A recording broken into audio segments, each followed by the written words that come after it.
Hello and welcome guys. तो इस video में आज हम लोग देखेंगे इंग्लिश नेम मेकिंग, यानी कि इंग्लिश में नाम बनाना सीखेंगे। तो चलिए वीडियो को शुरू करते हैं। तो चलिए देखते हैं हिंदी नामों को अंग्रेजी में बदलने के नियम। ठीक, तो टोटल 13 नियम है। 13 नियम अगर हम सीख जाएंगे तो हम इंग्लिश नामों को हिंदी में बनाना सीख जाएंगे। ठीक, तो पहले समझते हैं कि क्यों सीखना ज़रूरी है। हिंदी से इंग्लिश में नाम बनाने या लिखने की प्रक्रिया बहुत अधिक प्रचलित है। यह प्रक्रिया लगभग कक्षा 1 से 8 तक चलती है। इसमें यानी कि इससे क्या है, अंग्रेजी पुस्तकों को पढ़ने में भी सहायता मिलती है। ठीक, इसके लिए क्या क्या आना जरूरी है? हिंदी वर्णमाला के 13 स्वरों की जानकारी, हिंदी वर्णमाला के 33 व्यंजनों की जानकारी, ठीक, और 12 खड़ी की जानकारी होना आवश्यक है। ठीक, तो चलिए हम लोग देख लेते हैं हिंदी वर्णमाला के 13 स्वरों की जानकारी। तो इस प्रकार हिंदी वर्णमाला के 13 स्वर हैं, यानी कि वोवेल।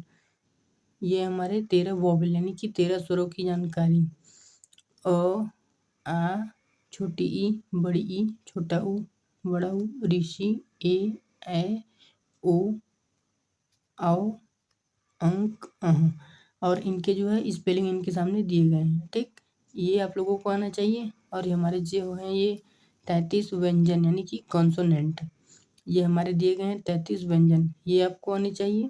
और ये जो है 3 संयुक्त वर्ड दिए गए हैं, 1 2 3, और ये कुछ इम्पोर्टेंट। इसके बाद 12 खड़ी ये होती हैं, क, का, की, कु, के, कै, कु, कौ, कं, क, ये हमारी 12 खड़ी है। ठीक, तो इस प्रकार हमने आपको ये 13 नॉलेज यानी कि जो 13 नियम आगे बताए गए हैं वो कैसे बनेंगे, ये हमने आपको ये बता दिया कि उसके लिए आपको 13 व्यंजन, 13 स्वर, 33 व्यंजन और ये संयुक्त अक्षर आने चाहिए। ठीक, और 12 खड़ी। ठीक, तो चलिए अब देखते हैं रूल क्या है हमारा। ठीक, तो अब हम लोग देखते हैं रूल नंबर 1 क्या है हमारा। ठीक, रूल नंबर 1 क्या कहता है? व्यंजन वर्ड यानी कि कोई व्यंजन वर्ड क से ज्ञ के बाद यदि कोई मात्रा नहीं है तो इंग्लिश में बदलते समय अंत में ए का प्रयोग होता है।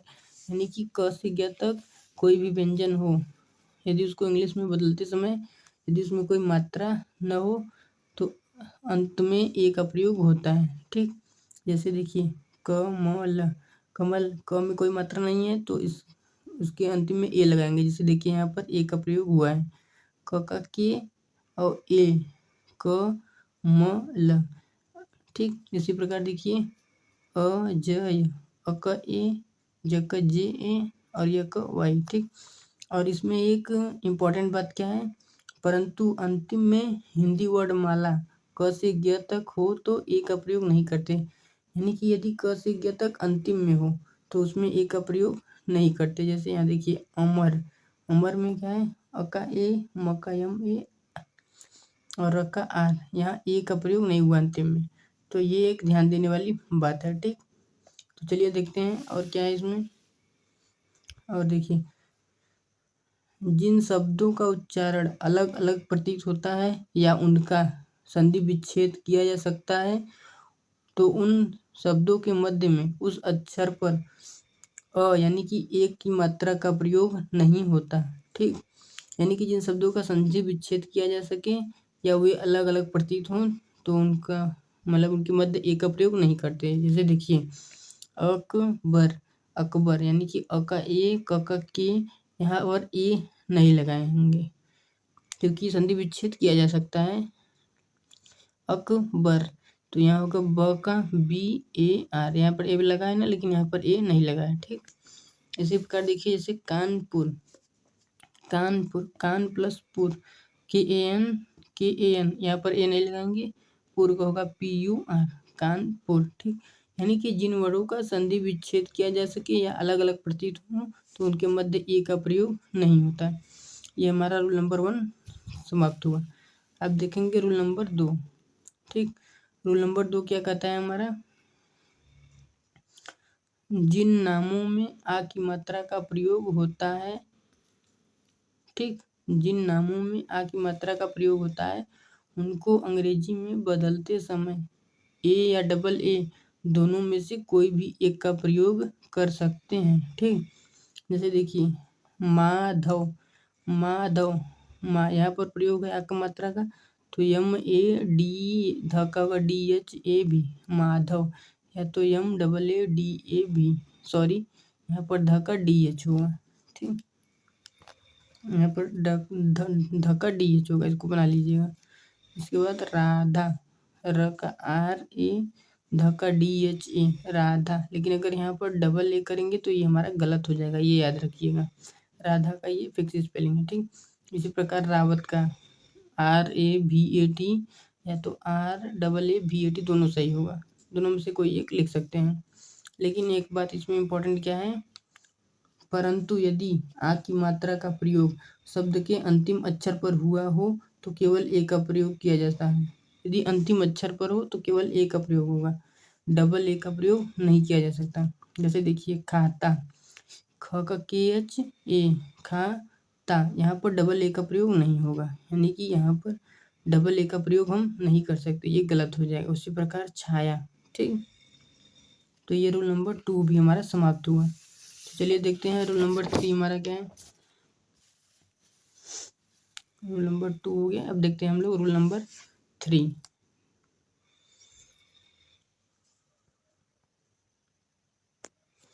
रूल नंबर 3 हमारा क्या कहता है, जिन नामों के वर्ड में छोटी ई या बड़ी ई की मात्रा का प्रयोग होता है तो क्रमशः उसमें छोटी ई के लिए आई और बड़ी ई के लिए डबल ई का प्रयोग करते हैं। नामों के मध्य में यदि बड़ी ई या छोटी ई की जगह कभी कभी छोटी ई का भी प्रयोग हो जाता है, यानी कि नामों के मध्य में कभी कभी छोटी ई की यानी कि डबल ई की जगह आई का भी प्रयोग हो सकता है। जैसे शिमला, शिमला, शिमला का स का होगा SHI, छोटी ई का आई, शिमला। ठीक, शिमला। इसी प्रकार शीला, रीता, गीता। ठीक, कहीं पर डबल ई भी लगा सकते हैं और कहीं पर आई, दोनों सही होगा। ठीक, लेकिन इसमें एक एक्सेप्शन देखिए, परंतु यदि अगर बड़ी ई की मात्रा का प्रयोग शब्द के अंतिम अक्षर पर हुआ हो तो केवल आई का ही प्रयोग उचित होता है।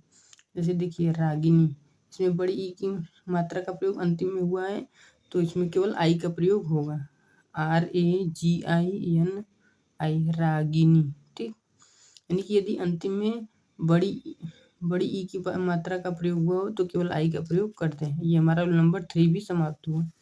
तो चलिए देखते हैं रूल नंबर 4 क्या है, जिन नामों के वर्डों में छोटा ऊ या बड़ा ऊ की मात्रा का प्रयोग होता है वहाँ क्रमशः छोटा ऊ के लिए यू, बड़ा ऊ के लिए डबल ओ का प्रयोग करते हैं। कभी कभी डबल ओ के जगह यू का भी प्रयोग प्रचलित है। जैसे सुमन, SUMAN, सुमन, पूजा, POOJA, यानी कि कहीं कहीं पर छोटा बड़ा ओ के डबल ओ की जगह यू का प्रयोग और यू की जगह डबल ओ का प्रयोग हो सकता है। एक एक्सेप्शन इसमें भी क्या है, परंतु यदि बड़ा ऊ की मात्रा का प्रयोग शब्द के अंतिम अक्षर पर हुआ हो तो केवल यू का ही प्रयोग किया जाता है, यानी कि अंतिम में छोटा ऊ या बड़ा ऊ का कोई भी मात्रा का प्रयोग हो तो केवल यू का ही प्रयोग करते हैं। जैसे देखिए शालू, यहाँ पर बड़ा ऊ की मात्रा का प्रयोग है अंतिम में तो यू का ही प्रयोग करेंगे, डबल ओ का प्रयोग यहाँ पर नहीं होगा। SHALU, ऐसे देवांशु, DEVAN, देवान, SHU, शु, देवांशु। ठीक, अब ये इस तरह रूल नंबर 4 भी हमारा समाप्त हुआ। हम लोग देखेंगे रूल नंबर 5। जिन नामों के वर्डों में छोटा ए या बड़ा ए की मात्रा का प्रयोग होता है वहाँ पर क्रमशः छोटा आई के लिए ई, बड़ा आई के लिए AI का प्रयोग करते हैं। इसमें कोई एक्सेप्शन नहीं है, जो जहाँ मात्रा होगी उसमें वही स्पेलिंग लिखते हैं। जैसे रमेश चंद्र, RAMESH, यानी कि एक चुंडी के लिए ई का प्रयोग किए हैं यहाँ पर। इसी प्रकार यहाँ सत्येंद्र। ठीक, इसी प्रकार यानी कि ये मात्रा सबसे सिंपल है, ये मात्रा में कोई एक्सेप्शन नहीं है। और इसी प्रकार ये मात्रा, ठीक, छोटा आई के लिए ई और बड़ा आई के लिए AI का प्रयोग करते हैं, ये फिक्स है। तो रूल नंबर 5 भी हमारा इस प्रकार हुआ। अब देखते हैं रूल नंबर 6 क्या है, जिन नामों के वर्डों में छोटा ओ बड़ा ओ की मात्रा का प्रयोग होता है वहाँ पर क्रमशः छोटा ओ के लिए ओ, बड़ा ओ के लिए AU का प्रयोग करते हैं। ये भी रूल सिंपल है, इसमें भी कोई एक्सेप्शन नहीं है। मोहिनी, MOHAIN, मोहिनी। इसके बाद है सौरभ, SAURABH, सौरभ, यानी कि रूल नंबर 5 और रूल नंबर 6 में कोई एक्सेप्शन नहीं है। ये जिस प्रकार होते हैं ये उसी प्रकार बोले जाते हैं और सेम देते हैं, इसमें कोई एक्सेप्शन नहीं रखा जाता।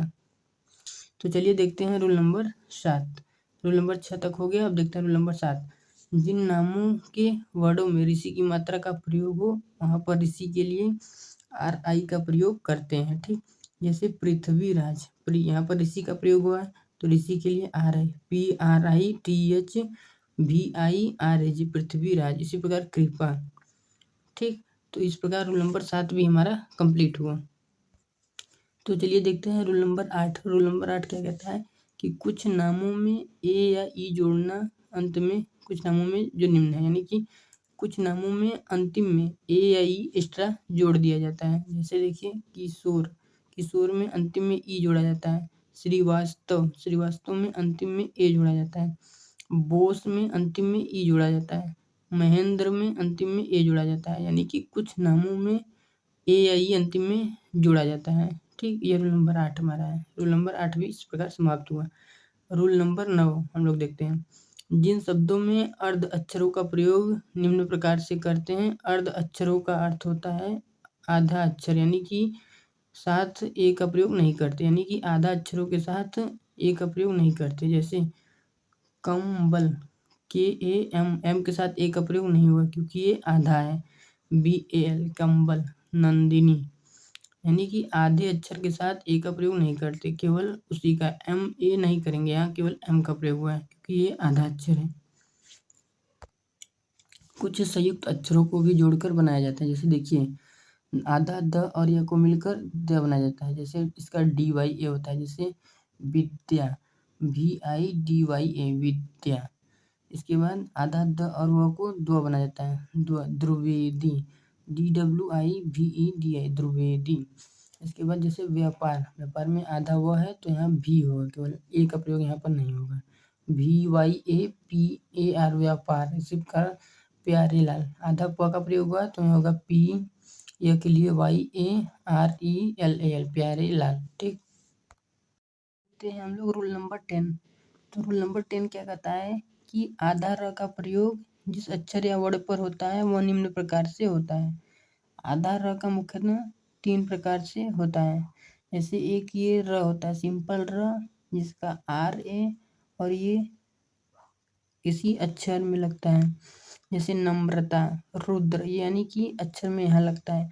और एक र, यानी कि ये वाला एक ग्रह, जैसे यहाँ पर एक र लगा है और ये वाला देखिए ट्रक, एक वाला ये र होता है और एक र ये सिंपल वाला होता है और एक ये ऊपर वाला जैसे मर्यादा। तो ये मुख्यतः 4 प्रकार से हम र का प्रयोग कर सकते हैं कहते हैं, और इन सभी का स्पेलिंग RA होता है। ठीक, जैसे देखिए रुद्र, RUDRA, यहाँ पर र का प्रयोग हुआ है तो इसका RA हुआ है। इसी प्रकार ग्रह, GRA, यानी कि र का प्रयोग जहाँ भी होगा वहाँ RA का प्रयोग करेंगे।